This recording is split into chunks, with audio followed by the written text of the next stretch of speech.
Buenas noches para todos. La Iglesia Cristiana Nisi y el Ministerio de Parejas Unidos por Siempre les da un cordial saludo, esperando que todos se encuentren muy bien. Estamos viendo el ministerio del Señor Jesús, cómo comenzó en casas, y ya hemos visto 3 de ellas.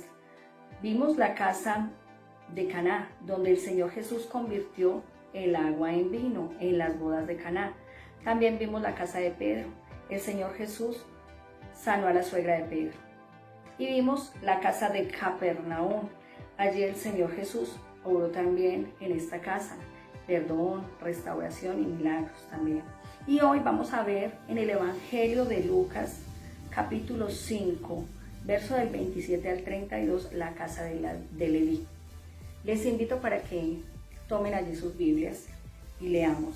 Después de estas cosas, salió y vio a un publicano llamado Leví, sentado al banco de los tributos públicos, y le dijo: sígueme. Y dejándolo todo, se levantó y le siguió. Y Leví le hizo gran banquete en su casa, y había mucha compañía de publicanos y de otros que estaban a la mesa con ellos. Y los escribas y los fariseos murmuraban contra los discípulos, diciendo: ¿por qué coméis y bebéis con publicanos y pecadores? Respondiendo Jesús les dijo: los que están sanos no tienen necesidad de médico, sino los enfermos. No he venido a llamar a justos, sino a pecadores al arrepentimiento. Bueno, comencemos por saber quién era Leví. Leví era el publicano, era el recaudador de impuestos, era una persona que dentro de la Biblia estaba tachada como un pecador. ¿Por qué se le decía que era un pecador?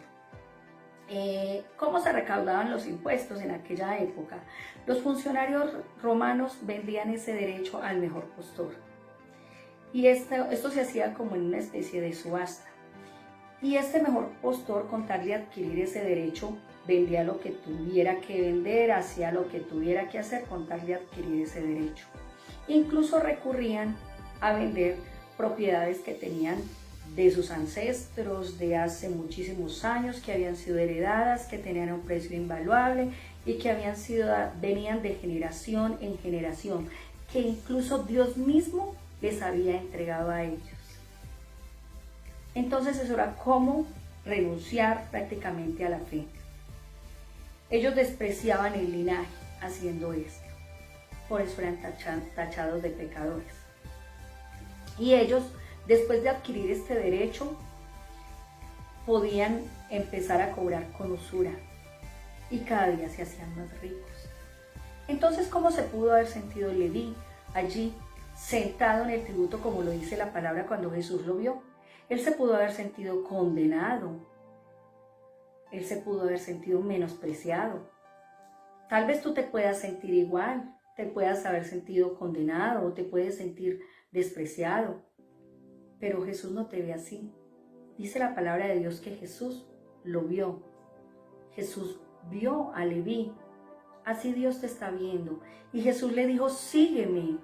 Y cuando Jesús dice sígueme, es porque Jesús ya lo había amado. El Señor, antes de que nos invite a seguirle, es porque nos ha amado primero. Vamos a mirar que es así en el Evangelio de Marcos, capítulo 10, versículo 21. Donde se está hablando del joven rico.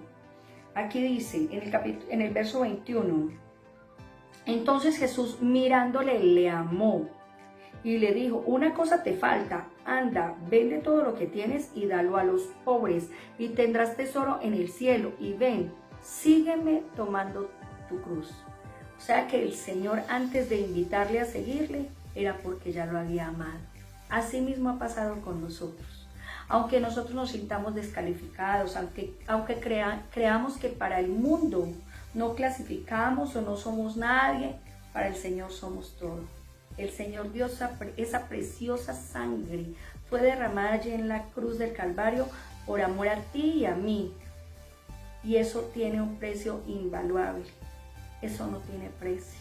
Él nos amó primero y luego nos invitó a seguirle.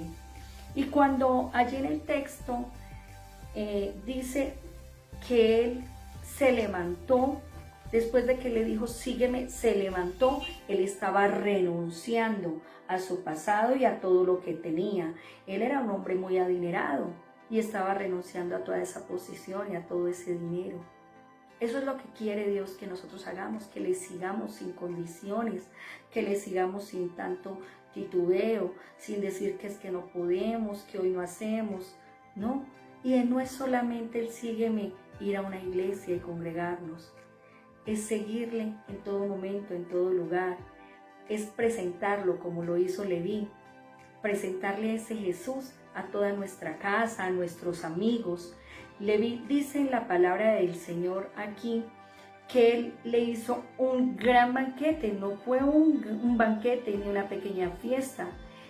En el verso 29 dice, y le hizo un gran banquete. Así quiere el Señor que nosotros sirvamos la mesa, que hagamos un gran banquete, invitemos nuestra familia y le presentemos a ese Jesús. Tenemos una oportunidad muy linda en casa de presentarles nuestra familia, de presentarle al Maestro, de que ellos conozcan lo que nosotros tenemos, al que nosotros tenemos, ese que es lleno de amor, que se entregó allí en la cruz del Calvario por amor a nosotros. Presentémoslo a la familia, presentémoslo a los amigos, volvamos a ese diseño original, donde se comenzaba el ministerio de los apóstoles en casas, donde se predicaba en las casas, se compartía el pan juntos, con sencillez y alegría de corazón, como lo dice la Biblia. Allí, enseñándole a nuestras familias y haciendo el altar familiar. Qué bueno rescatar esos valores nuevamente, que podemos hacerlo en casas en estos tiempos. También podemos ver allí cómo el Señor le dijo a Leví, sígueme, pero primero lo vio. Él no lo vio con los ojos que nosotros le veríamos. Tal vez si nosotros viéramos a un recaudador de impuestos o a una persona hoy día, imaginémoslo de lo peor, si él nos invitara a su casa y tal vez a cenar con él, tú no irías, de pronto tú no irías, yo tal vez tampoco iría, pero Jesús sí iría, el Señor sí iría, porque Él sabe lo que hay detrás de cada persona y el potencial que podemos tener. ¿Quién era Leví? Leví era el mismo Mateo, el discípulo Mateo. Ese fue el que vio Jesús. Él no vio a Leví, el recaudador de impuestos, él vio a Mateo. Jesús dice allí en el verso 32, dice, no he venido a llamar a justos, sino a pecadores al arrepentimiento. Ese es el mensaje. El Señor que quiere que nosotros nos determinemos a vivir una vida continua con Él. Que nos levantemos, como lo dijo, levántate, nos levantemos de allí de donde estamos, de pronto de ese tiempo calmado y nos movamos a seguirle a Él, a servirle. Dice, sígueme, es determinarnos a seguirle y comienza de nuevo, comienza tu ministerio. Es oportunidad que tenemos de parte de Dios en casa, con nuestra familia, con tu familia, con tu casa. Comienza de ceros, comienza de nuevo con el Señor Jesús. Es continuar ese legado del Señor Jesús, ese ministerio en casas. Les amo y les bendigo en el nombre de Jesús.